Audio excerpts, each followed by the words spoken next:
Bien, nous allons commencer. Nous poursuivons en fait ce cycle.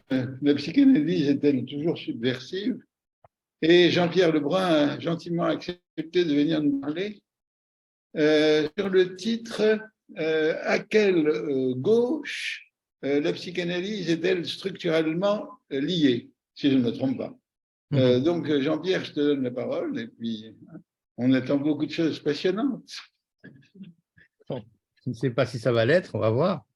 Merci beaucoup en tout cas de m'inviter à vous faire part de… Ça marche comme ça? C'est clair? Oui, vous entendez? Oui, parfait, parfait. Bon, attendez, je vais moi enregistrer parce que j'ai quand même envie de pouvoir éventuellement le travailler. Voilà. Bien, donc je veux vous remercier d'abord de m'inviter à vous parler des choses qui sont un peu mes préoccupations. Quand j'ai vu ce titre, la psychanalyse est-elle toujours subversive, ça m'a effectivement interpellé. Alors, je voudrais donc d'abord simplement rappeler, évidemment, que dans le monde d'hier, comme disait Stefan Zweig, le monde autour de 1900, disons, le monde de Freud, la psychanalyse a d'emblée pris la position d'essayer de donner sa place au sujet singulier, au sujet dans son rapport, entre autres, au sexuel. Et il est évident qu'à ce titre-là, elle est venue contribuer à empêcher, littéralement, à ce que se poursuive une éducation de type autoritaire, si on peut le dire comme ça. Alors, vous vous rappelez d'ailleurs que Freud, dans Malaise, écrit plutôt, l'homme devient névrosé parce qu'il ne peut supporter le degré de renoncement exigé par la société au nom de son idéal culturel. Cette lecture est venue donc donner sa légitimité à se déprendre d'une éducation autoritaire, et cela d'autant plus, on peut dire que par la suite, d'ailleurs, certains ont même identifié cette éducation autoritaire, je pense au fameux film Le Ruban Blanc, comme étant à la base de ce que le nazisme a pu produire de pire. Figurez-vous qu'il vient de sortir, semble-t-il, une découverte qui se trouve faite dans le livre de Solal Rabinovitch, Les paroles restent, d'un ancien texte d'une rarissime, semble-t-il, interview de Freud, qui date de 1932 et qu'il avait intitulé « Les névroses, maladies d'époque ». C'est pas mal comme formulation, je trouve. Et il y dit ceci, entre autres, c'est qu'on lui pose la question, la dernière question qui lui est posée, c'est de demander dans quelle mesure la crise mondiale contribue-t-elle au développement des névroses, à cette détresse sexuelle souvent évoquée. Freud répond, je ne suis pas à l'origine de cette expression qui est devenue un slogan et qu'on attribue généralement à la psychanalyse. À mon avis, la détresse sexuelle s'est atténuée sur notre continent grâce à la plus grande liberté des mœurs depuis la guerre. Nous sommes en 1932. Mais si d'un côté, il y a moins de névroses suscitées par la répression des instincts, on constate en revanche une recrudescence des névroses de toutes sortes causées par la licence des instincts. C'est quand même pas mal de dire ça en 1932, je trouve. L'aspiration des masses déçues et découragées à l'inconnu ou découragées à l'aventure explique ces névroses. La psychanalyse apporte autant de clarté salutaire que l'élucidation de certaines lois économiques. Elle rend les hommes souffrants, capables d'une plus grande résistance, en leur dévoilant les causes objectives de leur situation et en contenant ainsi la peur torturante d'un coup du sort ou d'une déveine personnelle. J'insiste simplement sur cette formule. Si d'un côté, il y a moins de névroses suscitées par la répression des instincts, on constate en revanche une recrudescence des névroses de toutes sortes causées par la licence des instincts. Qu'en est-il aujourd'hui de cela? Alors, disons d'emblée, si vous le voulez bien, que cet attachement à l'individu qui est aujourd'hui, qui règne en maître, va de pair avec toute une évolution de la société qui a commencé depuis plusieurs siècles. Il n'y a aucune raison de penser que c'est quelque chose qui est né hier. La remise en question de l'ordre établi a commencé dès l'émergence de la science, et particulièrement depuis qu'elle s'est constituée en discipline aux alentours du XVIe siècle. Et il y a eu aussi Luther, enfin il y a plein de choses que je ne vais pas développer ici, mais manifestement tout cela a progressivement abouti à ce que l'on puisse remettre en question la dissymétrie, la différence des places. Aujourd'hui, en effet, cette rébellion contre le pouvoir du un, ou l'occupation de ce qui met tout le monde au même tabac, si on peut le dire comme ça, eh bien, ceci est obtenu et on peut dire que un indice comme ça, mais sans du tout vouloir en faire la cause, s'il vous plaît, c'est manifestement la bascule de mai 68 autour duquel le monde s'empare. Moi, je n'ai pas vu un seul reportage sur 68 qui ne parle de l'éclosion, de l'émergence d'un monde sans père. Vous entendez aussi qu'il s'agit là du modèle vertical qui est remplacé par un modèle horizontal. Je ne vais pas redévelopper tout ça, loin s'en faut. Mais je voudrais simplement dire que c'est la fin, ça signe la fin d'une éducation autoritaire qui était jusqu'il y a peu à ce moment-là l'habituel mode de fonctionnement de l'éducation. Le je ne veux voir qu'une seule tête de l'instituteur, évidemment, avait à la fois sa vertu concrète de vouloir un rang qui soit bien droit, mais ça voulait aussi dire qu'il fallait que tout le monde ait la même tête. Et c'est évidemment contre cela qu'on a essayé ou qu'on a voulu, qu'on a souhaité opérer un renversement qui permette de donner davantage de place à la question de l'individu par rapport au collectif. Alors, ce renversement, c'est quelque chose qui doit être très bien repéré par d'aucuns, comme par exemple par Gauchet, lorsqu'il dit simplement, je vous donne 2-3 formules, mais qui me semblent assez claires de ce que ça veut dire. Ce n'est pas seulement ce développement des individus, il ne s'agit pas de ça. Il ne s'agit pas seulement de reconnaître de plus en plus de valeur à la prévalence de chaque individu.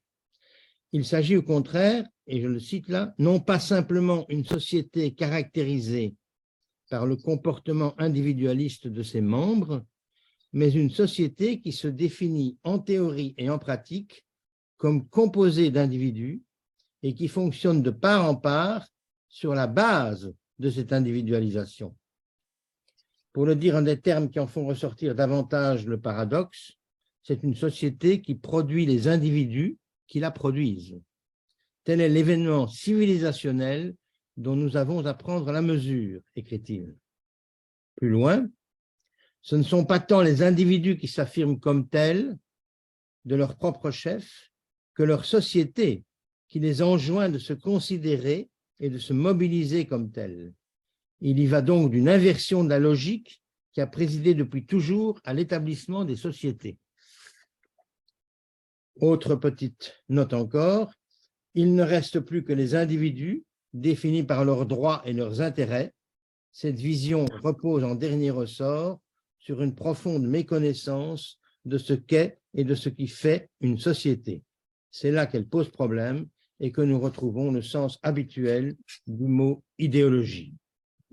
Et une petite indication, mais vous allez voir tout à l'heure qu'elle va avoir son importance, que je rajoute encore, ce qui atteste qu'on est en présence d'une idéologie, au sens plein du mot, c'est qu'il s'agit d'une véritable prison mentale. Même quand on constate que ça ne marche pas, il n'est pas possible de sortir de ce cadre intellectuel. Il est devenu inimaginable de penser et de faire autrement. Et il termine, ceux qui osent poser quelques questions sur les pathologies produites par les principes fondateurs sont forcément des ennemis masqués, des représentants du mal, des nouveaux réactionnaires, pour reprendre l'expression consacrée, peu ou prou des nazis. Voilà un propos que vous retrouverez dans les derniers articles de Gauchet sur ces questions. Mais je voulais revenir quand même à ce que dit Freud à ce propos-là aussi, parce qu'il situe très bien les choses.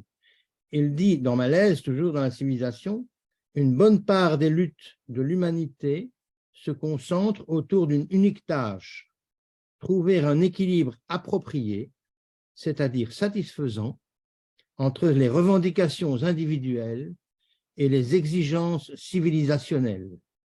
Savoir si telle organisation de la civilisation parviendra à instaurer cet équilibre ou si le conflit restera insoluble, alors écoutez bien, est un problème où se joue le sort de l'humanité.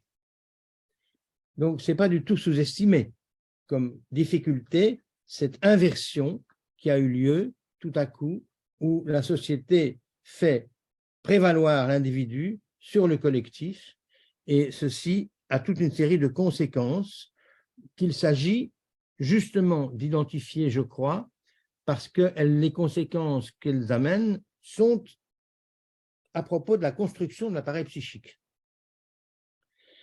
C'est d'ailleurs comme ça, à cause de cette idéologie-là, justement, que grandir, comme je l'ai dit dans mon dernier livre, là n'est plus au programme, ou que, par exemple, on peut se référer à l'autodétermination de l'enfant, comme si l'autodétermination, qui est évidemment une sorte de vœu tout à fait compréhensible et tout à fait légitime d'arriver à un certain progrès, que chacun puisse avoir son autonomie et son autodétermination, mais de là à penser que l'enfant est d'emblée autonome, c'est quand même une question qui mérite qu'on s'y interroge, considérablement d'ailleurs. Alors, pourquoi? Parce que je parle là, dans ce que je dis, de modification de la construction de l'appareil psychique. Je crois que je peux identifier que cela produit le fait qu'il y ait eu cette inversion et que du coup, ce ne soit plus l'éducation autoritaire qui, à juste titre, ne fonctionne encore, mais c'est plutôt une éducation, comme je l'ai appelée, complaisante. Eh bien, ça a toute une série d'effets dont je crois que nous sommes en devoir d'essayer d'identifier. Je les appellerai, pour reprendre un terme, mais ce n'est pas du tout celui qui est, je ne prétends pas du tout donner pour autant la légitimité entière à ce terme, ce serait à discuter, mais enfin je le reprends parce qu'il y a un ouvrage récent de Dominique Barbier, qui est un psychiatre qui parle, lui, de la construction psychique des hypernarcissiques. Les hypernarcissiques s'infiltreront dans leur existence de manière insidieuse. La différence générationnelle ne leur apparaîtra plus comme allant de soi. Je vais donner une série de caractéristiques de ce que je crois être les changements en cours dans l'appareil psychique aujourd'hui avec lequel nous avons désormais affaire. La rencontre de toute limite suscitera la colère et la violence, et il faudra trouver des responsables à ce que les sujets ne pourront vivre que sur le mode de la victimisation. La mort devrait pouvoir n'être plus au programme. C'est amusant, je l'ai rappelé, je ne sais pas où, il y a quelques jours, mais Didier Sicard, l'ancien président du comité d'éthique, a tout à fait dit très clairement que l'étudiant en médecine français aujourd'hui ne connaît plus la mort. Bon, c'est assez de sa part, c'est quand même un propos intéressant. La mort ne sera plus au programme, mais le sexe ne sera plus non plus comme point de butée du non-rapport, justement. Ce sera plutôt le genre, précisément, qui viendra permettre d'éviter la question du sexe. L'exigence de satisfaction sera insatiable et elle pousse dans la fuite en avant permanente. Toute frustration est à ces sujets intolérable. L'immédiateté serait à tout leur programme. Se retrouver devant leur propre énonciation ne suscite que de l'angoisse. Toute décision leur apparaît comme impossible à prendre. Le déroulement de la temporalité n'est plus de mise. La confiance en soi leur manque toujours. Bref, un ensemble de traits qui indiquent à quel point leur psyché aura été édifiée sur du sable, faute de cette limite sur laquelle ils auraient pu s'appuyer pour transgresser et ainsi construire leur singularité. À leur insu, Ces sujets auront en effet participé de ce fantasme collectif d'autoconstruction qui les laissera éminemment désemparés quand il s'agira de s'appuyer sur leur propre force pulsionnelle, puisque celles-ci n'auront pas été contraintes à se confronter ni à l'altérité, ni à l'autorité, ni à l'antériorité. La pulsion restera alors inentamée, comme enquistée, sans qu'elle ait eu intégré l'épreuve psychique que Freud avait appelée le sacrifice de la pulsion. Il ne s'agit évidemment pas ici de généraliser cette lecture, ni de l'appliquer à tout le monde, ce n'est pas ça l'enjeu, mais simplement de reconnaître qu'elle se présente de plus en plus fréquemment dans la clinique des enfants et déjà dans la clinique des adultes. Je reprends donc autrement, si vous le voulez bien, la formulation freudienne. À ces névroses comme mal d'époque, je substituerai les états limites comme mal d'époque.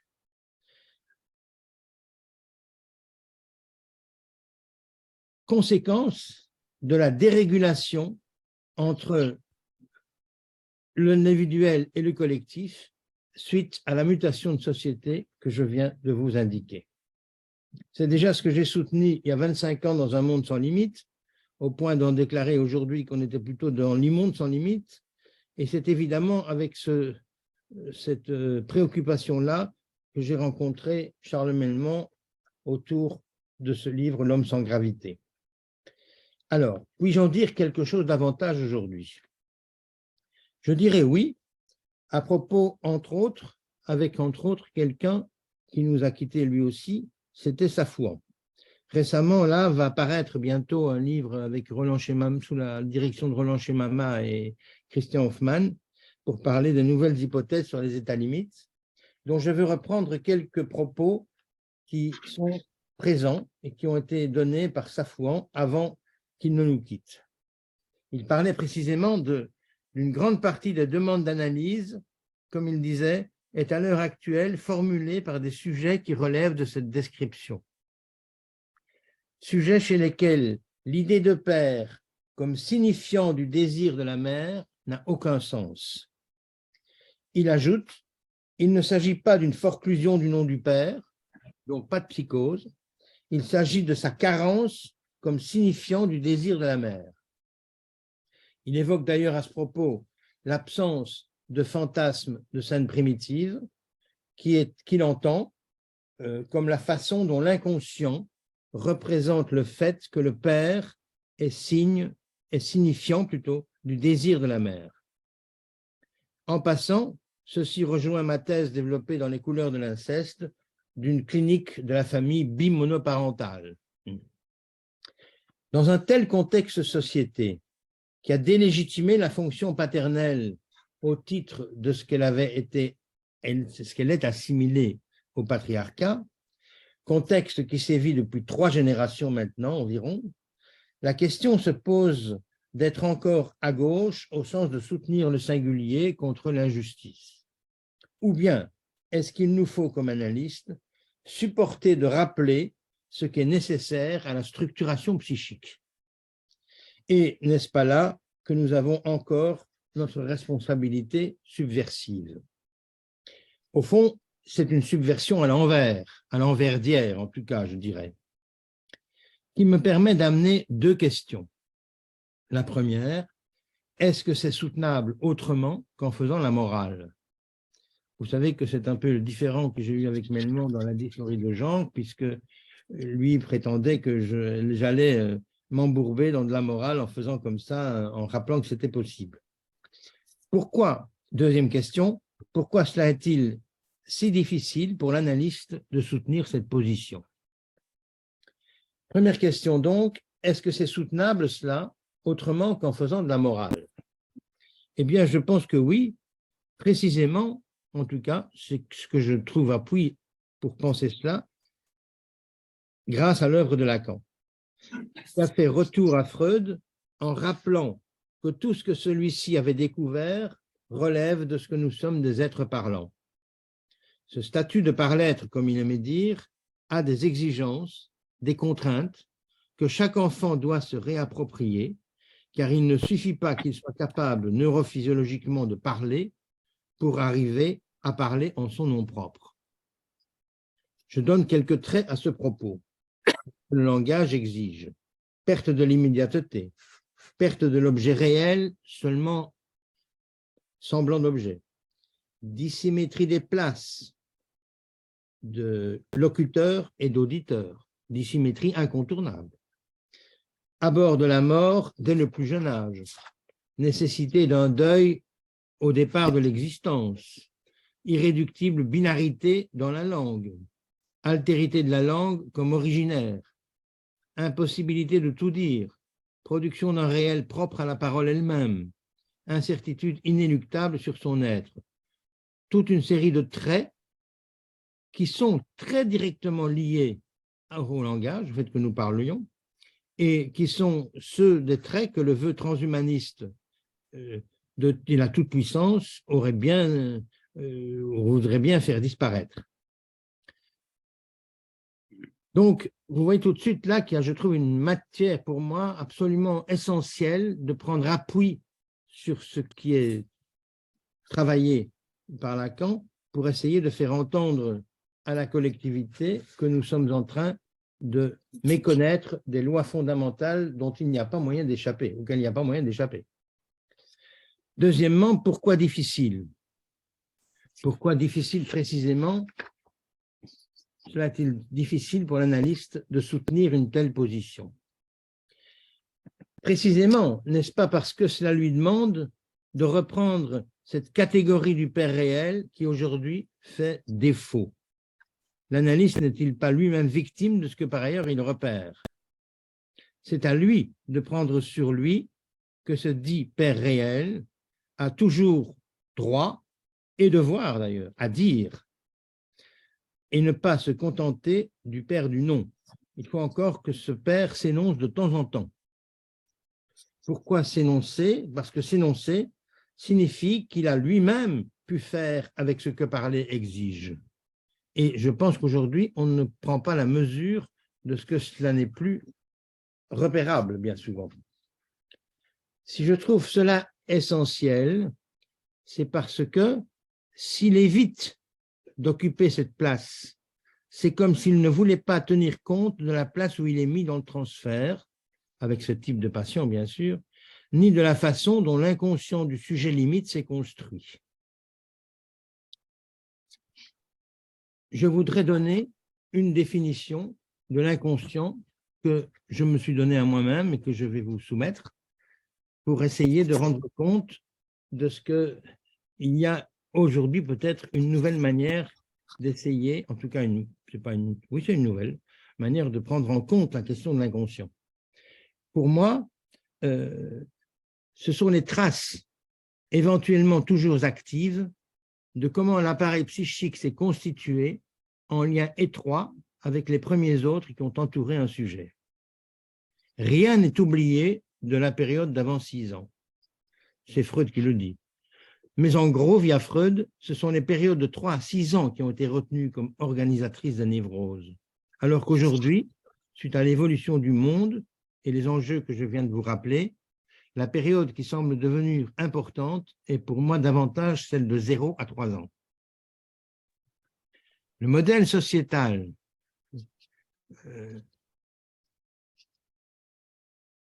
survalorise la mère et lui donne du coup un statut de toute puissance qu'il est de plus en plus laborieux pour l'enfant de mettre en cause.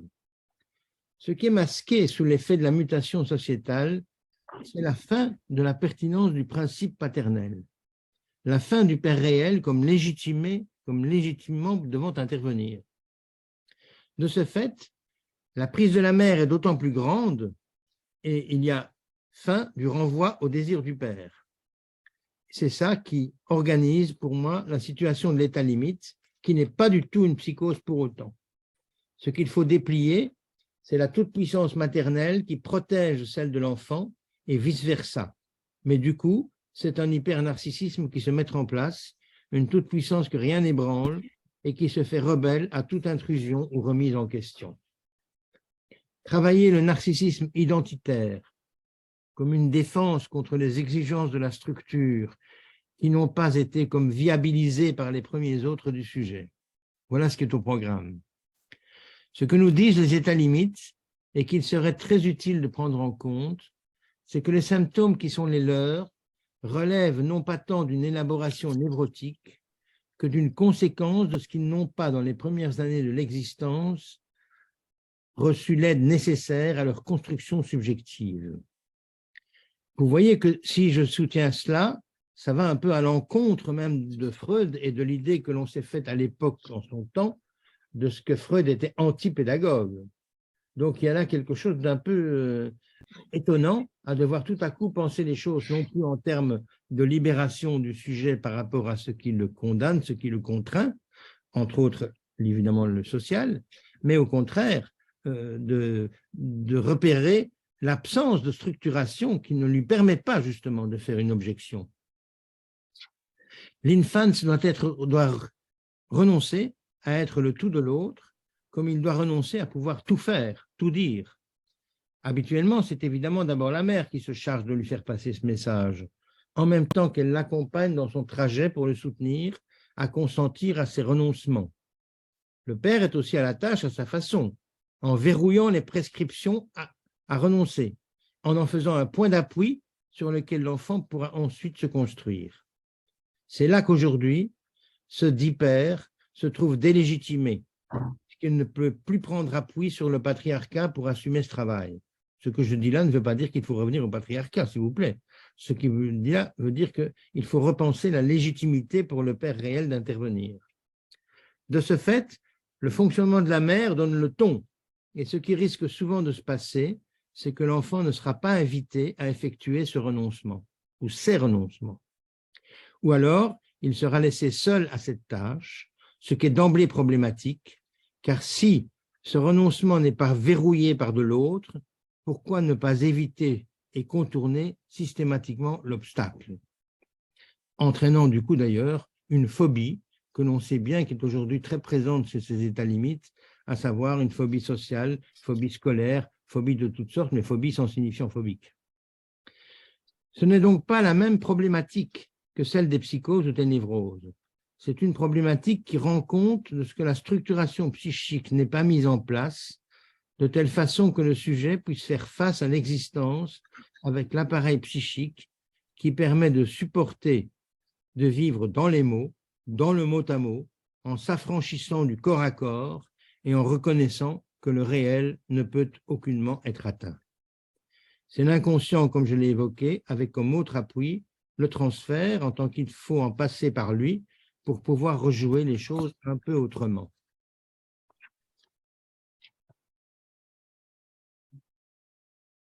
Je terminerai par reprendre à un collègue une vignette clinique et aux conséquences de sa lecture. Lundi soir, Omar Guerrero, pour ne pas le citer, a parlé tout joliment d'une vignette clinique très bien amenée, qui me semble tout à fait représentative de cette situation que je viens de vous décrire. Un enfant de 7 ans lui est amené parce qu'il est ingérable. Le collègue demande ce qu'il en est aux parents, demande un peu de raconter qu'est-ce qui s'est passé, d'où vient, qu'est-ce qui a présidé à l'arrivée de cet enfant. Et la mère de cet enfant répond qu'à sa naissance, il avait déjà une fille qui a dû être hospitalisée pour asthme très grave. Et la mère raconte qu'elle allait prier à la chapelle et elle passait un marché avec Dieu en lui demandant que s'il devait prendre un enfant, elle préférait que ce soit le petit, parce qu'avec la sœur, il y avait déjà eu un lien et qu'elle voulait ne pas le perdre, celui-là. Autrement dit, contrairement à ce qu'elle souhaitait, heureusement, disons, les deux ont survécu. Et la mère n'a jamais osé gronder cet enfant, dit ce collègue, parce qu'elle se sentait coupable. C'est d'ailleurs un symptôme que moi j'ai déjà rencontré assez souvent maintenant, les pères qui me disaient qu'ils n'osaient pas intervenir auprès de leur enfant de peur qu'il se suicide. Je vous signale que c'est d'ailleurs ce ce qu'on fait miroiter à propos de la question du genre aujourd'hui pour certains, évidemment. Ce collègue me disait ne pas vouloir être coach ni super nana, mais à le théoriser comme ça. D'abord, je trouve qu'on voit bien comment il est intervenu à tout juste titre, parce qu'il y avait en plus quelque chose, je ne vous parle pas là, pardon, j'ai passé quelque chose, excusez-moi, quant au père, il travaillait beaucoup et il s'était désengagé de sa fonction de père. Et toute la question est de savoir quelle théorisation notre Omar va donner de cette intervention. Et je lui ai dit lundi soir, justement, que je trouvais que c'était, à mon sens, il fallait penser un peu les choses autrement que de ne pas vouloir être coach ou ne pas vouloir être super nana, mais parce qu'en parlant des choses comme ça avait un grand désavantage, c'est qu'il déniait presque l'importance de son intervention à partir de ce que lui avait perçu, justement. En redemandant à cette famille de raconter un peu comment les choses s'étaient passées, il avait mis très bien le doigt sur ce qui était important, et je pense que l'intervention qu'il aurait pu avoir, qu'il ne voulait, on dirait, pas prendre du tout, pour moi, elle semblait quand même essentielle. À partir de là, intervenir, justement. Alors, c'est une question, et ça n'est pas une question de pratique clinique, parce que je crois que, autrement dit, cela nous coûte chez nous pas de le faire cliniquement parce que tout le monde fait ce qu'il peut dans ces conditions. La question n'est pas là, je ne suis pas en train de juger la clinique, là. Je suis en train d'essayer de repérer la difficulté de la théorisation, de théoriser cette clinique aujourd'hui. Car évidemment, c'est là que ça nous met comme à droite, puisqu'on aurait, nous, une fonction de conservateur, de remetteur de normes. Et nous ne le souhaitons pas, nous ne le voulons pas, comme si nous restons marqués par cette première appartenance qui a été longuement légitime, celle de nous trouver à soutenir le singulier contre le collectif, d'une certaine façon.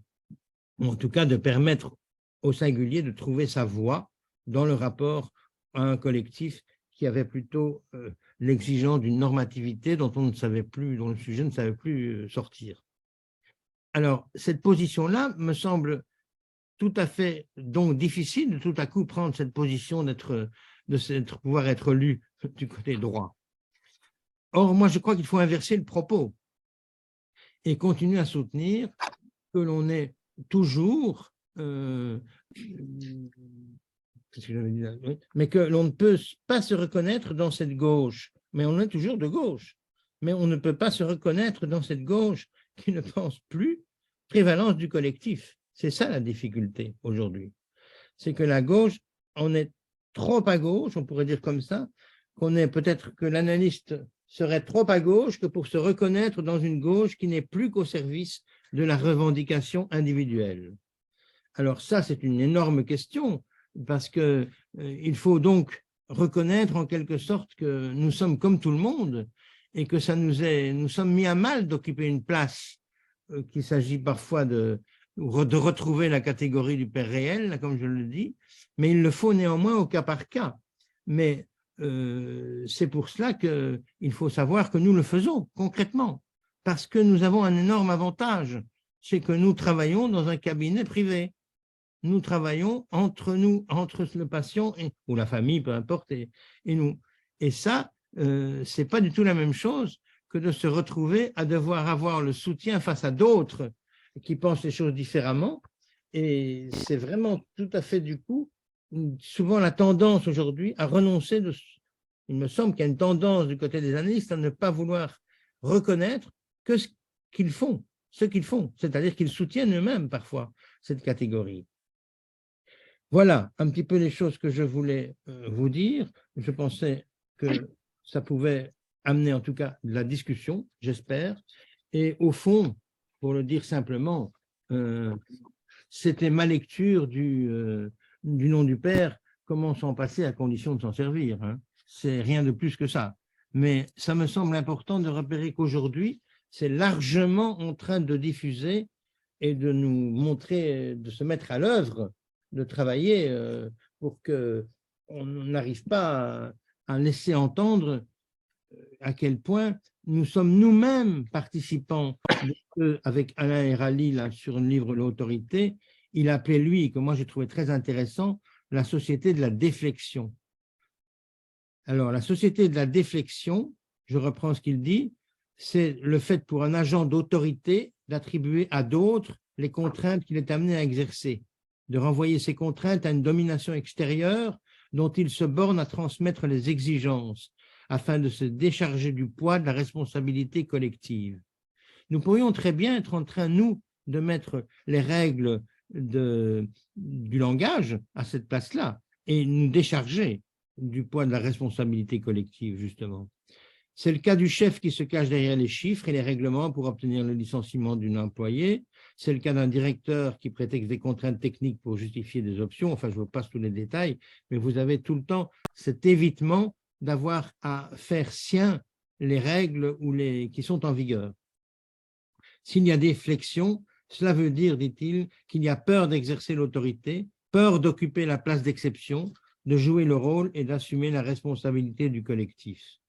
Eh bien, ça, c'est quelque chose qui, à mon avis, est très à l'œuvre dans la mutation de société auquel nous avons assisté aujourd'hui et dont nous pourrions nous-mêmes peut-être bien représenter que, ben oui, voilà, ça fait aussi notre lot à nous en tant que tel, parce que ça n'est pas facile de prendre cette position collective. Moi, je le vois bien avec cette affaire du genre-là, c'est de plus en plus difficile de prendre cette position, de ne pas être d'accord avec cette question dans le discours social, ce qui ne veut pas dire d'ailleurs qu'il ne faut pas l'engager au cas par cas, c'est autre chose, mais dans le discours social, eh bien, c'est une vraie difficulté aujourd'hui et je pense qu'on aurait tout intérêt à essayer de travailler ce que ça nous amène et comment est-ce qu'il est donc difficile peut-être nous d'assumer de ne plus être seulement à gauche au sens classique, mais de vouloir à tout prix quelque chose qui restaure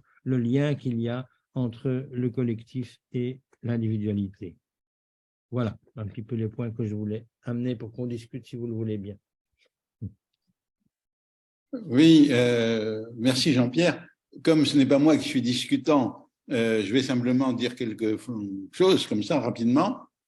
Et puis Angela va faire la discussion la plus sérieuse. Bon, moi, j'ai trouvé très intéressant ton exposé, même si pour une partie, on connaissait les thèses telles que tu les travailles depuis un certain temps.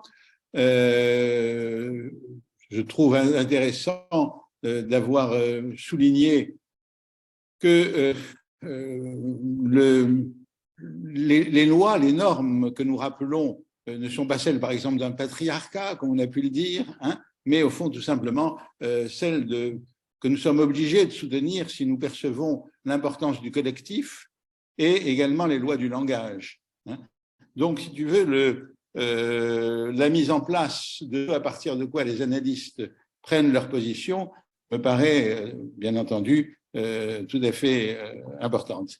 Peut-être que ce qui est forcément un peu différent, hein, c'est ce que tu as été amené à développer à partir de notre titre, du titre de notre cycle, hein, qui confronte vraiment à la question, la psychanalyse est-elle toujours subversive, et qui, alors je crois effectivement, comme tu le montrais, pour chacun peut engendrer un certain malaise. C'est-à-dire le sentiment que par rapport à ce qui était notre représentation de la psychanalyse au départ, nous n'y sommes plus, que nous avons abandonné ça. Hein, le mot me vient de trahir, comme si nous avions trahi un idéal de libération, mais qui était effectivement un idéal de libération dans un contexte très différent. Alors, à partir de ça, tu dis un certain nombre de choses, je ne sais pas jusqu'à quel point on va le reprendre. Tu te demandes dans quelle gauche nous pouvons encore nous reconnaître. Qu'est-ce que ça implique, ça? Il y a des conséquences à dire les choses comme ça. C'est que la psychanalyse… Ah. Je n'entends plus rien, là. Par la façon… Ah, tu n'entends rien? Je n'ai pas entendu. Non, il y a eu une coupure. Ah, alors, c'est cette façon de poser le problème. Dans quelle gauche peut-on se reconnaître, est-ce que ça n'amène pas à voir que la psychanalyse, dans son questionnement même, oblige à réinterroger l'idée même de gauche. Hein, qu'est-ce que c'est que la gauche? Oui. Hein, tu vois ce que je veux dire? Hein, Ah, c'est-à-dire que nous ne pouvons répondre à la question que si nous posons une question sur les catégories politiques elles-mêmes. Et pour moi, c'est une des façons de donner sens à l'idée de Lacan selon laquelle l'inconscient, l'inconscient, c'est la politique. Hein. C'est-à-dire que la définition que nous donnons de l'inconscient, et tu as proposé une nouvelle ce soir, amène par elle-même à être dans une certaine position dans le champ politique. Hein. Alors ça, je crois, ça serait tout à fait à développer. On verra comment le faire. Mais bon, je m'arrête, j'ai dit que je parlerai très peu. Je donne la parole à la discutante en titre, Angela, et je te passe aussi le... Attention au câble. Est-ce qu'on voit toujours, oui, on voit toujours quelque Jean-Pierre. chose qui se passe, oui. Oui, voilà, pardon. Ah oui, elle est là, d'accord. Oui, je ne sais pas Alors, si vous m'entendez. mais normalement, Oui, oui. Est-ce qu'on voit aussi Angela? On te voit. Je la vois dans Ah, un d'accord. Oui. Très bien. Ah, dans un petit carré ou dans le grand? Oh, mais Donc, on ne va pas On s'en se fout. contenter du petit carré. On s'en Bon, fout. d'accord, on s'en fout. on s'en fout. Ton image mérite plus que ça. Oui, certes, mais justement, c'est une de nos questions actuelles, n'est-ce pas? Ouais. La question de l'image. Bien sûr. Bon, tout d'abord, merci beaucoup, Jean-Pierre, de mettre les pieds dans le plat, si j'ose dire, Oui. hein, par rapport à Oui. cette question de la subversion, et puis même avec, j'ai entendu ton titre comme un brin provocateur quand même, parce que on peut même, il y a tellement de questions qu'on pourrait décliner par rapport à ton titre, y compris qu'est-ce que la gauche aujourd'hui, qu'est-ce que la gauche en France, qu'est-ce que la gauche en Amérique latine, quels sont les destins des gauches dans le monde, etc., etc. Moi, je te suis assez quand tu... Stop. Halt.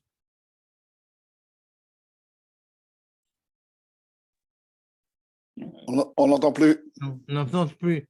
Angela, on Ah. n'entend plus. Ça, c'est embêtant. Ça, Mais- tu as dit, je te suis assez, et puis j'étais frustré. Oui. Tu vas le dire après. Non, par rapport à ce que Voilà. tu nommes du renversement de l'individuel et du collectif, et pour aller dans ton sens, je voulais citer un exemple qui me semble tout à fait intéressant.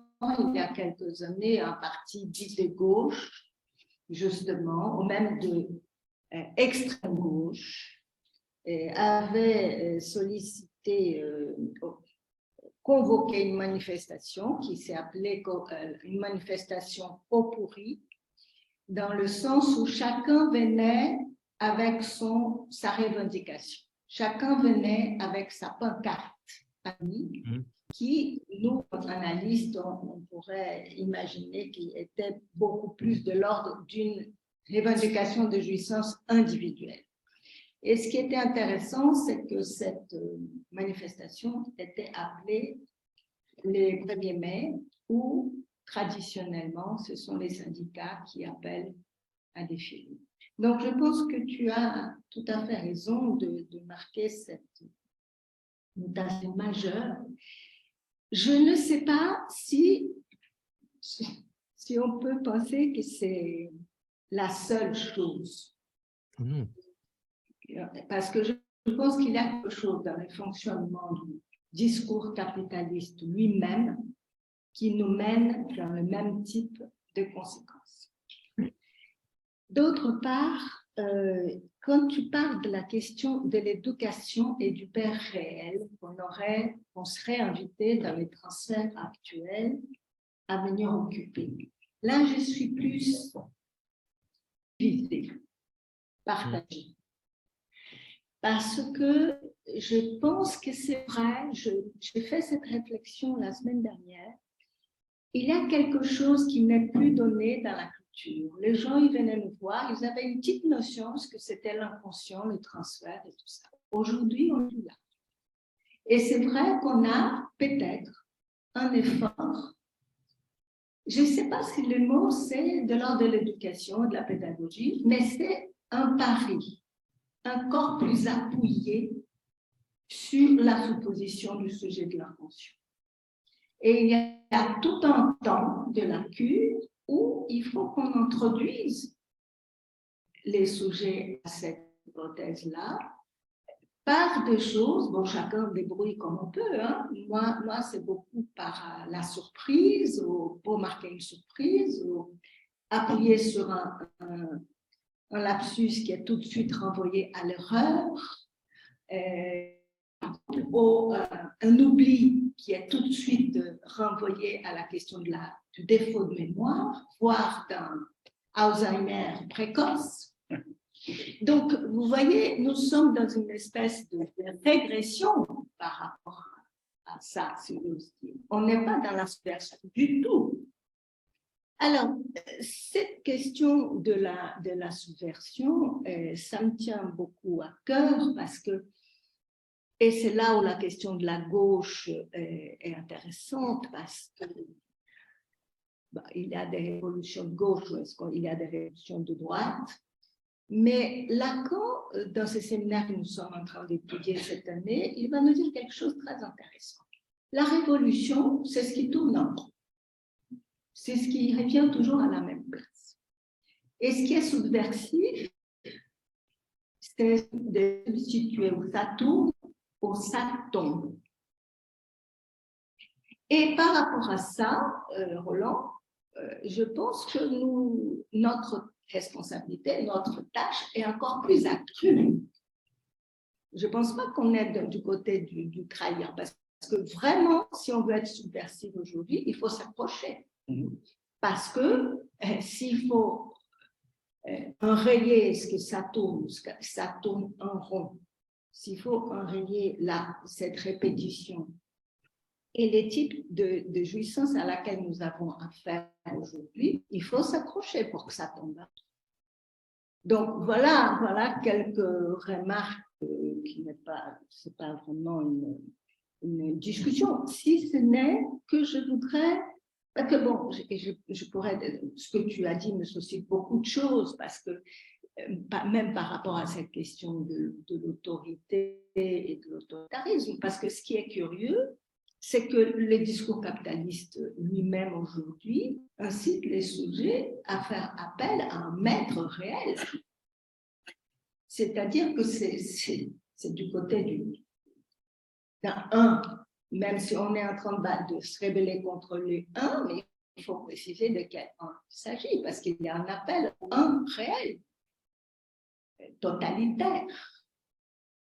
Donc voilà, moi ce qui me pose question dans ton propos, c'est la question de l'éducation et la question de venir dans le transfert occuper cette place du père réel. Ça je voudrais bien que tu nous en parles plus, d'autant plus que ici le son était très coupé et il y a des pans de ton exposé que je loupais. Donc si tu pouvais dire quelque chose sur ces deux points-là, parce que je pense que ça décale nos interventions, mais je ne sais toujours pas, je ne dirais pas que c'est de l'ordre de l'éducatif. Voilà mon opposition, si tu veux. Oui. Bon, d'accord. J'accepte tout à fait que tu t'opposes à ça parce que je crois qu'effectivement, on peut ne pas reconnaître que c'est de ça qu'il s'agit. J'insiste pourtant, moi, je crois qu'il y a de cela quand même. D'ailleurs, c'est peut-être pour ça que je me suis toujours un petit peu mieux entendu avec les psychanalystes d'enfants qu'avec les psychanalystes d'adultes. Parce que je crois qu'on ne peut pas être psychanalyste d'enfants si à la fois on ne trouve pas qu'il y a une place pour l'éducation et en même temps autre chose que nous connaissons qui renvoie à tout ce que nous disons, évidemment, bien sûr. Donc ce n'est pas une éducation au sens banal de quoi que ce soit. Mais il y a quelque chose d'aujourd'hui qui, moi je pense qu'on sous-estime aujourd'hui cette catégorie, par exemple, j'en avais déjà parlé à d'autres moments, de ce que ce n'est pas le nom du père qui est, à mon avis, en danger, entre guillemets, chez ces états limites. C'est vraiment plutôt ce que sa foi a amené là, du côté de la référence, du côté précisément du Père réel. Je crois que c'est ça qui n'a pas lieu. Et donc, du coup, c'est une autre dynamique qu'il faut percevoir avec toutes ces conséquences. Je perçois cela, je suis d'accord de ne pas le focaliser sur la question de l'éducation, mais je ne pourrais pas non plus m'empêcher d'y faire référence. Voilà, c'est un peu ça que je dirais simplement. Hein, pour te répondre et pouvoir... Oui, pardon. Tout en étant analyste d'enfants, c'est vrai que des fois, aujourd'hui, on est plus amené à intervenir quand nos patients nous parlent de l'éducation qu'ils donnent à leurs enfants et les problèmes que ça pose. Oui, ah oui. Oui, Oui, mais c'est un...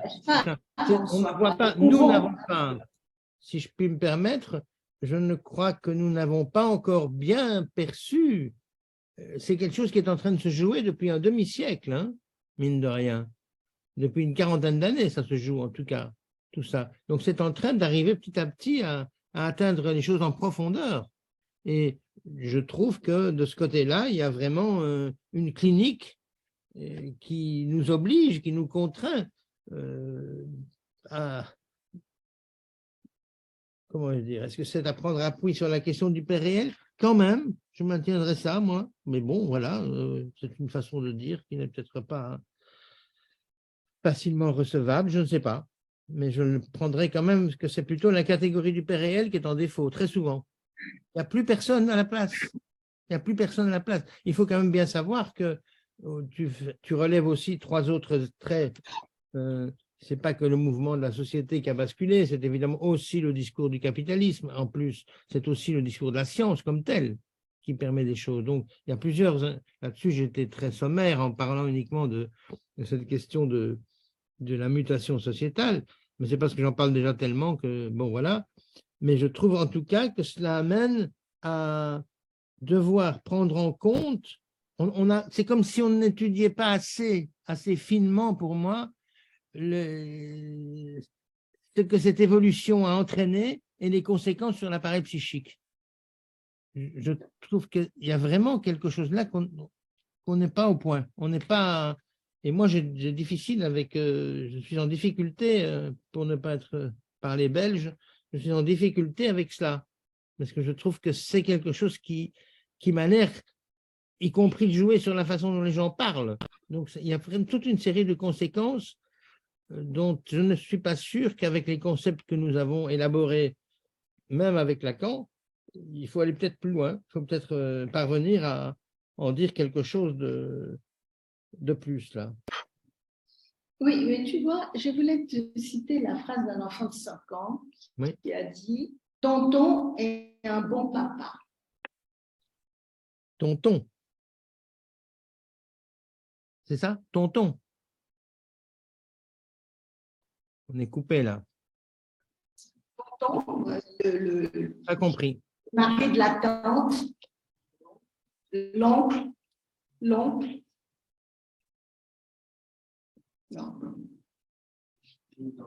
L'oncle. Bon, c'est pas grave. C'était un tonton. Tonton. Oui, c'est ça. Tonton est un bon papa. C'est un bon papa, oui. C'est-à-dire qu'il a pu nommer tout à fait celui qui venait incarner la fonction pour lui. Oui. Et c'est vrai que tout en temps, on parlait d'une appétence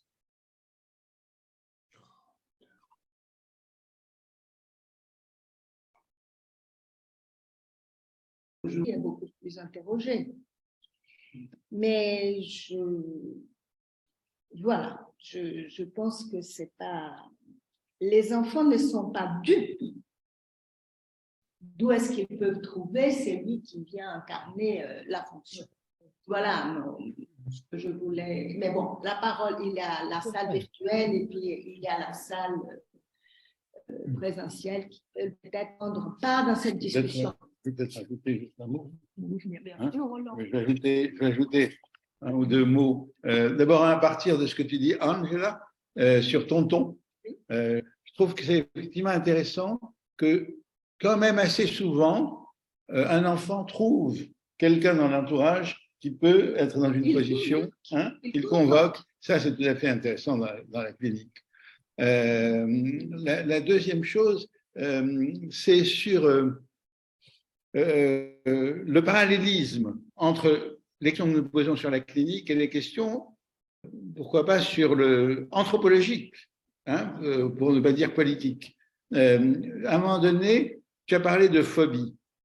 Et effectivement, quand on a travaillé sur les états limites, on a parlé de phobie aussi.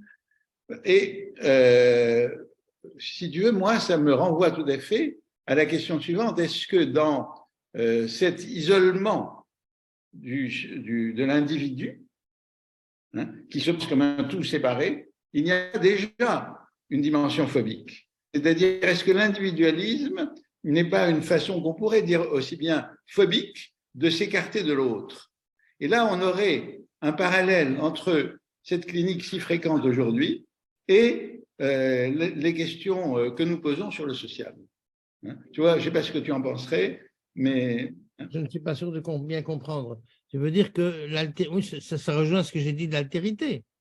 Voilà, non, mais si tu veux, enfin, ça rejoint, enfin, je ne sais pas si tu l'as dit comme ça, je suis sensible au fait que l'évitement de la société, du collectif qu'il y a au niveau social, résonne avec l'évitement de l'altérité ou de l'autre, en fait, du petit autre, de l'autrui, comme tu l'as dit parfois, qu'il y a dans la clinique chez le phobique, par exemple. Le phobique étant d'ailleurs, jusqu'à un certain point, un autre nom de l'état limite. Alors, je ne sais pas si tu serais d'accord avec ce rapprochement qui tisse d'une façon quand même assez forte le politique ou l'anthropologique d'un côté et le clinique de l'autre. Oui, tout à fait. Oui, oui, je suis d'accord avec ça. Je serais assez d'accord avec ça. Qu'il y a quelque chose de. Moi, ce que je dis habituellement, c'est que il y a comme une non-reconnaissance à l'altérité, l'autorité et la temporalité. Ça n'est plus inscrit. Or, ce sont des lois qui sont parallèles aux lois du langage comme telles. Ça va de pair. C'est ça qui me trouve tout à fait troublant, d'ailleurs, c'est que la majorité des gens aujourd'hui n'ont pas l'air de... C'est sans problème qu'on estime que la dette n'existe plus, etc., alors que c'est toujours bel et bien là. Ma définition que je donne de l'inconscient ne permet pas de penser qu'on pourrait être dans une position d'autodétermination de l'enfant. Ce n'est pas possible. Mais c'est évident que ce n'est pas possible. Comment se fait-il qu'on est en train de s'embarquer dans cette lecture-là, aujourd'hui au niveau sociétal? C'est pas rien quand même. J'ai une réponse, c'est par un malentendu sur ce qu'on doit être, y compris comme père ou comme mère, quand on est de gauche. C'est-à-dire c'est-à-dire que quand on est de gauche, il faut laisser chacun libre, et y compris le jeune enfant. Il y a cette représentation qui est effectivement la définition d'une certaine gauche. Donc tout ça est bon. Peut-être qu'on va voir s'il y a des questions dans la salle virtuelle et dans la salle réelle. Bernard va intervenir, je crois. Oui, oui, merci de ton intervention. Je voudrais savoir la définition du père réel que tu peux garder. Est-ce qu'il a un rapport encore avec le sexuel? C'est une question. Oui.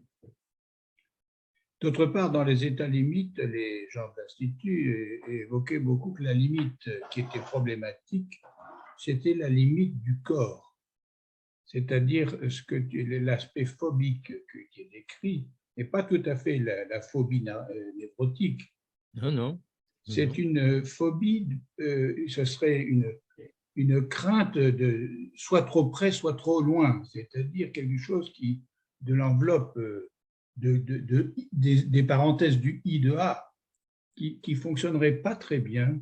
Et est-ce que tu as des lueurs sur l'articulation entre ce que tu décris là, de l'impossibilité de sortir du maternel, et cette absence et cette fragilité des limites du corps, qui est de plus en plus, qui est assez fréquente, enfin, en tout cas dans les états limites classiques. Mais peut-être ce n'est pas tout à fait les mêmes que ceux dont tu parles. Enfin, voilà. Je n'ai pas de réponse à ta question. Je vais réfléchir à ça parce que je n'ai jamais. Sauf que, quand même, il est évident que quand ça ne se passe pas au niveau du… Quand nager dans la langue n'est pas au programme, c'est le corps qui prend la charge. Hein. C'est lui qui n'est pas dégagé. Oui. Comme ça que je revois l'intervention du corps, c'est ça, à ce moment-là. Mais bon, ça ne suffit pas de le dire comme ça. Oui, alors je pense à la remarque d'Angela à propos du côté totalitaire là, du capitalisme. Il me semble que le mot n'est pas juste, Angela. C'est que c'est plutôt un espace ouvert sans limite qui est en question. C'est-à-dire ça ne fait jamais tout et donc jamais de limite. Il me semble que le discours capitaliste, c'est plutôt quelque chose dans sa limite. Et c'est dans cela qu'il a quelque chose de sympathique avec le maternel sans la dimension du nom du père, en tout cas sans l'appui de la limite du paternel, sans le nom. Oui, ça c'est vrai. Ça, je trouve important qu'il y ait un lien entre le capitalisme et la fonction maternelle, c'est évident. En ça, je suis d'accord avec Angela, bien sûr, mais c'est plutôt l'idée du sans limite. Voilà.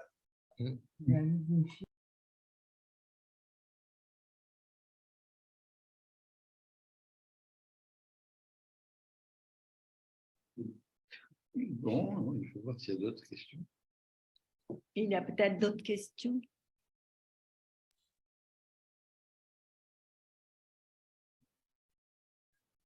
Vous savez, comment dire, cette alliance presque de structure entre ce les discours capitalistes promeut et les matriarcats est très intéressant.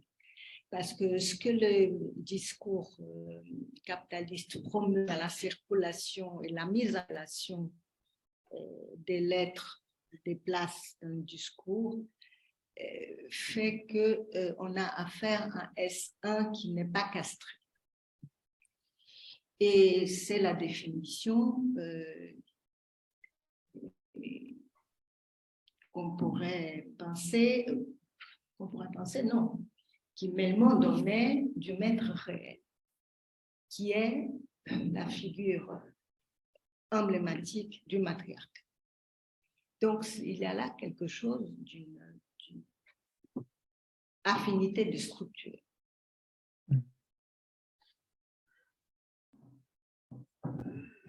Par ailleurs, je voudrais revenir sur, puisque Bernard, tu évoques ça, sur la question du père réel.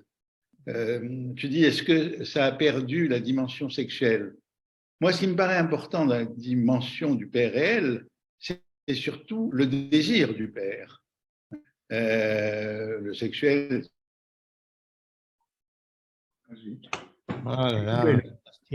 Il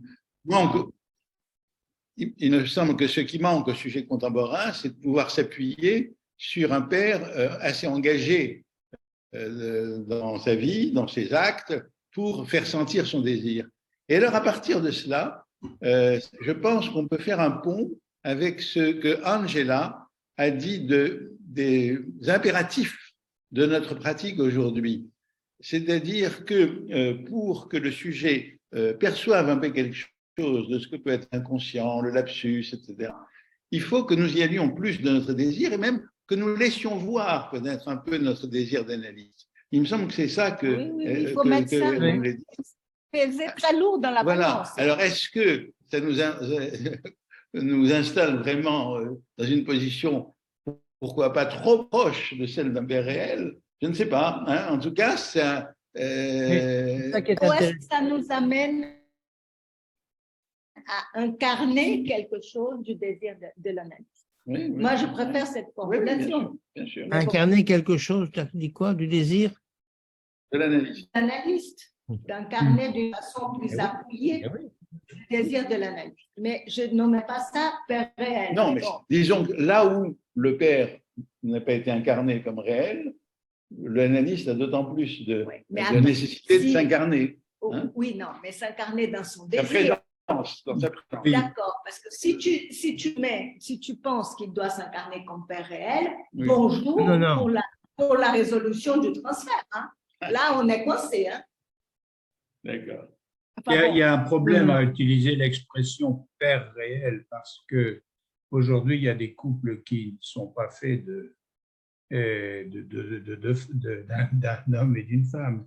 Est-ce qu'il faut garder l'idée de père réel ou bien est-ce qu'il s'agit plutôt de la rencontre avec un sujet désirant qui s'autorise à dire non et qui est suffisamment investi de l'autre pour pouvoir que son non soit opérant. C'est pour ça que moi, Oui, on insiste plutôt sur le côté désirant, comme dit Roland. Il a raison.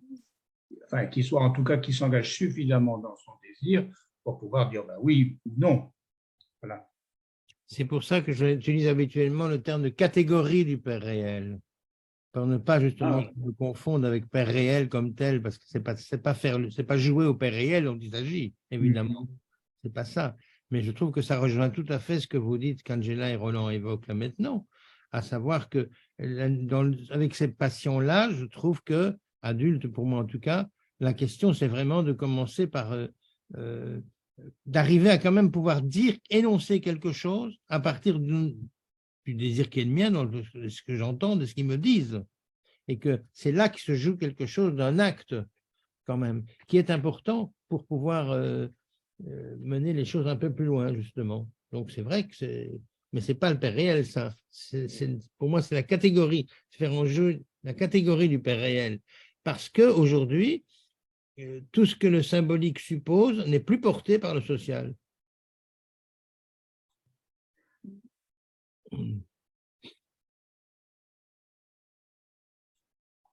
Est-ce qu'il y a d'autres questions? Je voudrais dire que, puisque Roland a parlé de l'inconscience et la politique, il y a un petit bouquin qui vient de sortir et qui est celui de notre séminaire des années 2018-2019 et qui s'intitulait L'inconscience et la politique. Voilà, à toi, il est disponible à la Lali. Il est publié par Lali ou il est publié? Non, il est publié par moi, mais on peut en disposer à la Lali. Bon, d'accord. Un séminaire. Voilà. C'est le premier tome parce qu'il a été sur 2 ans, là, c'est la première année. Vous y trouverez nos élucubrations sur cette question.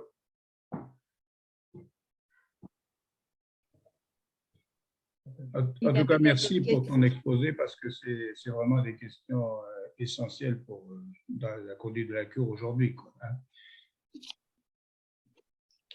Et puis, Freud lui-même, déjà, il faisait un peu d'éducation de ses patients. Il leur expliquait un petit peu de quoi il s'agissait. Hein. Oui. Et puis, éducation, ça veut bien dire sortir de quelque chose, conduire les gens hors de quelque chose. Quand même. Oui, j'aurais une question à vous poser. Oui, Parle. Oui, j'ai une question à vous poser. Oui. Je me risque à une question parce que c'est quand même assez complexe les sujets que vous abordez. Donc, j'ai posé une question à froid. Donc, en fin de compte, vous pensez que... Est-ce que vous m'entendez Oui. Oui, donc vous pensez qu'en fin de compte, l'inconscient, c'est la politique, mais est-ce que vous ne pensez pas qu'en fin de compte, c'est 2 choses différentes entre la politique et ce que la famille, les parents vont transmettre à l'enfant? Est-ce que ce n'est pas 2 courants différents? Parce que quels que soient les mouvements politiques, il y a toujours des gens qui vont lutter pour la liberté, enfin, qui vont créer des œuvres d'art. Ils n'ont pas forcément été... disons, ils agissent indépendamment du régime dans lequel ils ont vécu. Donc, est-ce qu'il n'y a pas une transmission qui est faite par la famille, qui est faite par le père, qui reste inébranlable, quelle que soit la politique? Je ne suis pas sûr qu'elle reste inébranlable. Je pense que vous avez raison, si je puis me permettre moi de répondre, vous avez raison d'insister sur le fait que c'est encore toujours à l'œuvre, dans la famille entre autres, ça peut toujours être le cas, mais en même temps, la famille devient de plus en plus poreuse à ce qui se joue au niveau du collectif, hein, à tel point qu'elle-même est en train de perdre son statut d'institution. Elle est devenue de plus en plus un endroit où l'on espère que les relations interpersonnelles se passent le mieux du monde, et ça c'est très bien, mais elle perd sa dimension d'être obligée d'intégrer une institution, c'est-à-dire une dimension symbolique en son sein même. Ça, c'est quand même mis en difficulté aujourd'hui et ça peut avoir des conséquences. Et ça en a d'ailleurs déjà. Oui. Donc, Oui, juste un oui. mot par rapport à cette question de la famille et de la politique. Je ne crois pas qu'on puisse là opposer un inconscient qui serait formé, disons, par le rapport d'un sujet au social tel qu'il s'exprime dans le champ politique d'un côté et d'un autre côté quelque chose qui procéderait de la famille. Moi, je dois dire, j'ai été très frappé il y a quelques semaines qu'une personne qui venait me consulter me dise « Oh, dans ma famille, c'est la pleine lutte des classes. C'est la lutte des classes dans ces familles. » Et je crois que ça montre bien que une famille peut être perçue autrement aujourd'hui que, par exemple, j'en sais rien, il y a 50 ans. Hein, ça n'aurait pas été si vif. Peut-être il y aurait eu quelque chose de ce genre, mais là, c'était vraiment mis carte sur table. Hein. On est d'emblée dans la politique. Oui, d'accord. Oui. Enfin, disons, je me demandais si en fin de compte, il n'y avait pas toujours des ressources, enfin, que les gens ne disposaient pas de ressources, voilà, sans qu'on puisse comprendre d'où elles arrivent, quel que soit le régime politique dans lequel ils évoluent, et qu'en fin de compte, il y avait quelque chose d'indestructible et un peu indépendant de la culture dans laquelle ils évoluent. Enfin, j'y ai pas réfléchi, c'est juste. Oui, je crois que ce que ça veut l'impression. surtout dire, c'est que la structure même du sujet est assimilable à la structure du politique, avec le discours du maître, ça se retrouve comme la structure même du sujet. Et enfin, évidemment, ça ne veut pas dire que la politique d'un pays fait que tous les sujets vont être déterminés de la même façon. Mais il y a tout de même que ne serait-ce que les catégories qui font signifiant maître dépendent énormément de l'époque dans laquelle on est. Ne serait-ce que l'idée de droite-gauche, par exemple, la façon dont elle est aujourd'hui pensée. D'ailleurs, elle bouge beaucoup, puisqu'il a été évoqué justement comment la gauche, qui était d'abord le défenseur du mouvement social, devient au contraire aujourd'hui le défenseur de l'individualité et des droits de l'individu. Eh bien, ça n'est pas sans incidence sur l'inconscient et ne serait-ce que la fabrication de ces états limites dont parle Jean-Pierre Lebrun. Hein. Je crois qu'il n'y a pas une identité absolue, mais il y a une manifeste. Notre inconscient dépend du discours de l'autre, et ce discours de l'autre est structuré. Enfin, il structure la politique aussi. Voilà. Moi, je vois un peu les choses comme ça. Oui, enfin, oui, ça m'intéresse parce qu'en fin de compte, moi, je suis phobique. Et quelle que soit la réflexion que j'ai pu mener sur ma phobie et l'analyse que j'ai pu entreprendre, les racines de la phobie restent à un niveau culturel et politique assez mystérieux. Tout ce que je vois, moi, c'est qu'il y a eu une défaillance dans le comportement à un moment des parents, des grands-parents, sans que je puisse forcément le relier au pays dans lequel ils vivaient, à la politique du pays qui était menée. C'était plutôt un accident qu'il y a eu, un accident de vie, mais j'arrive pas à le relier à quelque chose de culturel, quoi. C'est possible, ça. Hein, C'est un événement historique particulier lié à l'histoire de la famille du sujet abrace complètement le lien au social parce que c'est trop prégnant. Ah oui, évidemment, c'est possible. Donc, bon, alors quand même, je me disais, ce serait dommage que les personnes qui passées jusqu'ici n'interviennent pas. Hein. Ça fait bien longtemps qu'il n'y a pas beaucoup d'échanges concrets, enfin en présentiel. Je vous donne vraiment la parole, hein, ceux qui veulent dire un peu leurs réactions, leurs interrogations. Je voudrais poser une question. Est-ce que je peux poser une question en portugais? Oui. Angela m'aide à faire la traduction. Sim, pode. Sim, sim. Ah, mais fácil, mais confortável. Bom dia, que aqui no Brasil ainda é dia. Eu fiquei pensando, quando ele estava falando, quando tu, né, que eu estou me dirigindo, ele estava falando no final ali sobre a esquerda, muito à esquerda. Então, espera aí, você tem que ir devagar se você quiser que eu traduza. Então, eu não ouvi o que você estava dizendo da esquerda. Isso, eu queria colocar uma questão para o Jean-Pierre, que tem a ver com quando ele falava da esquerda, muito à esquerda, porque só ao serviço da reivindicação individual e não pelo coletivo, né, em oposição a uma direita de exigência de normatividade. Então, ele diz uma frase que me chama muito a atenção, que é sustentar o singular contra o coletivo. Então, eu fico pensando, né, se ele estaria de acordo que o nosso trabalho justamente não é sustentar o singular contra o coletivo, mas encontrar um lugar para alojar o singular no coletivo. Se ele está de acordo que esse é o nosso trabalho, que tem a ver com o sintoma com H, né, conforme o Lacan propõe. Deu para acompanhar, Ângelo?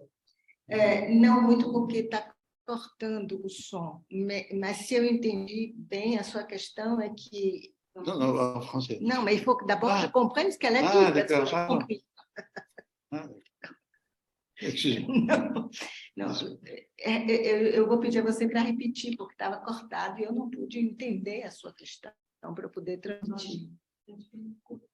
Faça frases curtas para que eu possa traduzir. Tá, eu vou tentar. Tu veux que je répète? Je vais essayer. Jean-Pierre disse em algum momento sustentar o singular contra o coletivo. Oui. Alors, Jean, tu as dit à un moment, tu as dit à un moment, Oui. la question c'était de soutenir les singuliers contre le collectif. Oui.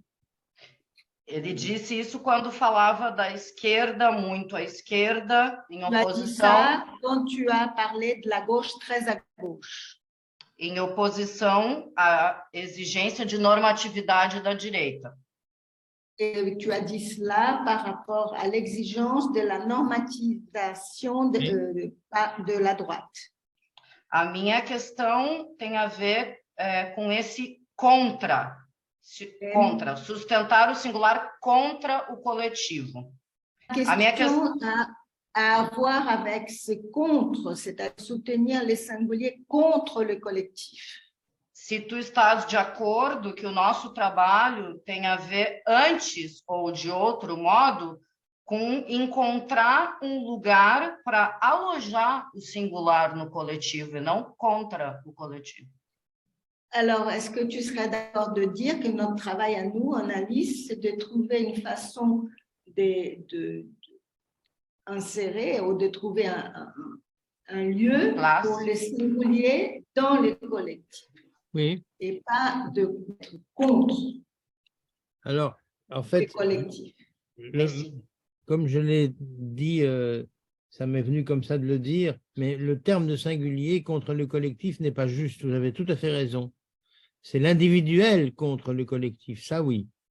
Mais le singulier, il arrive à nouer les deux, justement. Là, vous avez la réponse tout à fait à ce que vous posez comme question. Je suis tout à fait d'accord avec vous. L'individuel, le problème de l'individu, c'est qu'il est aujourd'hui, il est promotionné contre le collectif, qui ne fait que jamais qu'il le reconnaît à sa juste place, enfin, tout ce qu'on peut dire là-dessus. Et c'est cet individuel-là dont il faut qu'il y ait du particulier en quelque sorte, dont il faut se méfier, parce que lui n'est pas articulé au collectif. Et il me semble qu'il n'y a pas de sujet humain qui ne soit articulé au collectif via la singularité qui est la sienne, ce qui est un lien au collectif. Il y a une articulation nécessaire. Oui, oui, vous avez tout à fait raison là. C'est moi qui ai un peu mal parlé, mal exprimé ce mot de singulier à cet endroit-là. Le singulier n'est pas contre le collectif, il y est articulé. Mais par contre, l'individuel peut être contre le collectif. Ah oui. Est-ce que je pourrais... Oui. Est-ce que je pourrais poser une question? Non, on ne peut pas prendre des questions écrites. Si les gens veulent parler, qu'ils ouvrent les microphones, qu'ils posent la question. On n'a pas le moyen de lire les questions par écrit. Nous sommes désolés. Et la personne qui veut parler, ce serait bien d'ouvrir la caméra qu'on voit. Oui, oui, je m'excuse. Normalement, je suis toujours avec la caméra ouverte. Mais aujourd'hui, je suis avec un petit portable et ça ne marche pas. Donc, c'est Paula de Medeiros Rocha. Je pourrais poser, même sans la caméra. Je n'ai pas de caméra aujourd'hui. Oui, oui, oui, très bien. Oui. Non, parce que je pensais, c'est vrai que ça m'a fait penser de l'époque où Freud a travaillé les psychonévroses de défense. Et à l'époque où il a pensé d'une certaine façon qu'une répression de société, une répression sociale pourrait freiner, réprimer la question des difficultés liées au sexe, etc. Et qu'en fait, aujourd'hui, si on transpose ça pour le discours actuel, qui lui, en fait, il va laisser libre cours à la jouissance d'une certaine façon, si cela, en fait, ne transformerait, si en fait, ça ne s'opère pas une transformation qui, en même temps, laisserait obsolète d'une certaine façon ce que Freud avait construit quand il traitait de psychonévrose de défense. Si je dis cela, c'est parce qu'en fait, je me pose la question si avec cette facilité, on va dire, ces manques de limites, dont on évoque les pères, la fonction du père réel, si ce n'est pas vraiment ces défenses qui sont en fait inhérentes au sujet. À mon avis, je me demande si en fait, c'est pas qu'elles sont pas réduites, mais peut-être elles seraient uniquement modifiées dans leur forme en fait. Parce que ce que je voulais savoir, c'est que vous pensez que ce genre de défense du sujet, inhérente au sujet, il me semble qu'elle n'est pas tant liée à tel ou tel contexte social ou historique, mais bel et bien plutôt subordonnée à l'effet de langage qui est inéluctable. Je voulais savoir un peu qu'est-ce que vous pensez de ça, malgré tout, malgré toute l'actualité, ce manque vraiment de limites, etc. Mais quitte de cette défense qui elle est structurelle quelque part. Donc, est-ce qu'on peut dire vraiment qu'avec les manques ou la défaillance, comme on dit là, du père réel, de ses limites, mais est-ce que cela ne changerait uniquement les formes et pas obligatoirement d'anéantir complètement les défenses du sujet? Parce que je me demande, ce n'est pas possible. Non, mais il peut se défendre d'autant plus contre, c'est ce que j'avais dit là, une défense contre les exigences de la structure parce qu'elles n'ont pas été rendues viables par les premiers autres du sujet. Je crois qu'il y a quelque chose d'une défense là qui n'est pas, qui est malvenue en quelque sorte, qui n'est pas celle avec laquelle tout le monde se défend, mais qui est le fait que le sujet n'a pas eu dans son entourage, et il faut accepter que c'est comme ça aujourd'hui lié au social, justement, il a peut-être manqué de rencontrer des gens qui lui disaient que c'était viable, cette position d'énonciation. Mais donc là, il s'agissait plutôt comment dire ça, mais des stratégies subjectives qui peut-être sont mal formulées ou sont quelque part transformées d'une façon… Oui, mais comme ça se passe à un âge très, très précoce, oui. C'est là que ça a des conséquences pour moi. C'est pour ça que je dis que… Et pas après, Monsieur Lebrun, pas après, vous pensez que, bon, si on voit… c'est vrai qu'on peut voir certains comportements chez des adultes qui Ouais. C'est par ça, ouais. Mm. Je crois. C'est ce à quoi on est en train d'assister. Mais ces défenses-là, je vais dire, c'est le fait d'être parlant, tout simplement, indépendamment. Je minimise pas du tout hein, la question de 0-3 ans, pas du tout. Mais ouais, il me semble que ça se joue plutôt vraiment dans leur forme. En ce moment, je m'intéresse plutôt pour la forme parce que je pense qu'on ne peut pas réduire complètement ces défenses-là, malgré tous ces bordels. Je peux dire un petit mot là. Oui. Oui, c'est que les défenses ne sont pas les mêmes suivant la structure de l'inconscient du langage tel qu'il est apporté par l'autre. C'est-à-dire que les lois du langage, les lois objectives du langage, ça conduit aussi bien à la névrose, à la perversion qu'à la psychose. Je veux dire, le langage en lui-même, vu sous l'angle linguistique, il n'a aucune exigence. Simplement, il est amené par quelqu'un qui parle à l'enfant. Et la façon dont on lui parle, effectivement, soit on l'amène devant un grand trou sans fin, sans fond, soit au contraire, on l'amène avec un désir sexuel bien marqué qui borde cet espace. Je veux dire, et les défenses ne sont pas les mêmes. La défense d'un sujet aux prises avec un autre sans fond ou les défenses d'un sujet soumis au désir sexuel de la mère et l'entrée dans le type, ce n'est pas du tout les mêmes défenses. Hein? On ne se défend pas contre le langage lui-même, mais contre ce que la structure offre de péril, en fin de compte. Enfin, si vous me permettez de dire les choses comme ça. Et ce n'est pas la même chose suivant la façon dans quel bain l'enfant va être mis, hein, au départ en tout cas. Enfin, excusez-moi, c'est comme ça que je vois les choses. Oui, mais les conséquences, je veux dire, même pas les conséquences, mais l'effet d'expérimenter le langage, cette limite, elle est indépendamment de quoi il y a limite ou pas limite. À l'état brut, le langage est sans limite. Peut-être que si véritablement il n'y a pas d'intervention de la salle réelle, il serait bien que Jean-Pierre, s'il a quelque chose à ajouter pour qu'on le fasse, on ne va peut-être pas ce soir prolonger beaucoup parce que vraiment les conditions d'audition ne sont pas bonnes et le réseau n'est pas bon. Il faudra réfléchir à la façon dont tout ça fonctionne. Jean-Pierre, est-ce que tu veux ajouter quelque chose? Non, je ne sais plus rien ajouter de ce que je vous ai amené parce que je trouve qu'il y a plein de questions qui sont posées, qui sont éminemment pertinentes. Je souhaiterais surtout qu'on les mette au travail collectivement parce que, voilà, il me semble qu'il y a des choses à tirer. Voilà, collectivement, c'est le mot de ce soir. Bon, alors, merci à tous.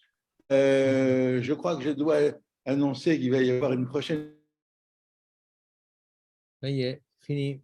La responsabilité de Bonsoir, votre serviteur. merci. Qu'est-ce que c'est? C'est-à-dire que c'est moi-même qui devrait assurer ça sur le sujet. Quelle subversion, hein? Donc, si vous voulez bien, le 22 mars, ce n'est pas un premier mercredi, comme vous le voyez. Il faut faire attention à ça. On sera content de pouvoir discuter ensemble en espérant que… Bon, voilà. Bien, bonsoir à tous. Au revoir.